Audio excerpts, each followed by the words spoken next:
బుల్టెన్లో breaking news చూస్తున్నాం. కాంగ్రెస్ అగ్రనేతల వ్యవహార శైలిపై Khanapur MLA Vedma Bojju అసహనాన్ని వ్యక్తం చేశారు.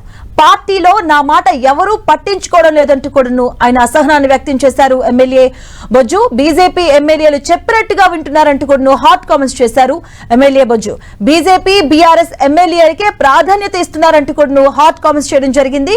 సొంత పార్టీ నేతలను ప్రోత్సహించకుండా పక్క పార్టీ ఇతర పార్టీ నాయకులకు ప్రయారిటీ ఇస్తున్నారంటూ కూడాను ఎమ్మెల్యే బొజ్జు కీలకమైనటువంటి వ్యాఖ్యలు చేశారు. కాంగ్రెస్ అగ్రనేతల వ్యవహార శైలిపై ఎమ్మెల్యే బొజ్జు అసహనాన్ని వ్యక్తం చేశారు. పార్టీలో నా మాట ఎవరూ పట్టించుకోవడం లేదంటూ కూడా ఆయన తీవ్రంగా విమర్శలు గుప్పించారు.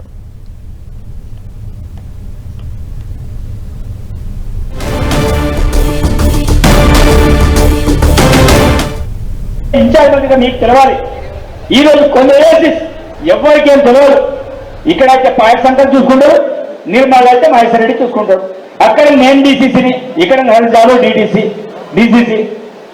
కనీసం జిల్లా కేంద్రంలో ఎవరైనా ఒక కార్యకర్తను అపాయింట్మెంట్ చేద్దామంటే కూడా కనీసం ఎవరిని కూడా అపాయింట్మెంట్ చేయరు. చెప్పుడు మాటలు. ఇంకా జోగు రామని నడిపిస్తారు, లేకపోతే పాయసంకర్ గారు నడిపిస్తారు.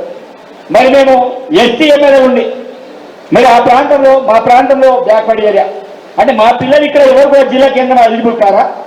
మా ఏజెన్సీ ఎవరు కూడా పనికి రావా? అంటే ఎవరు ఏజెన్సీని అపాయింట్మెంట్ చేస్తున్నారు, ఎవరు అపాయింట్మెంట్ చేస్తున్నాయి అంటే నేను అనేది ఏంటంటే ఒకవేళ ఇతర మంత్రుల ద్వారా ఇక్కడ ఫోన్లు వస్తే కనీసం జిల్లా టీసీ అధ్యక్షులైనా నాణ్యాలైనా కనీసం ఎమ్మెల్యేకైనా ఎవరికైనా అడగాలి.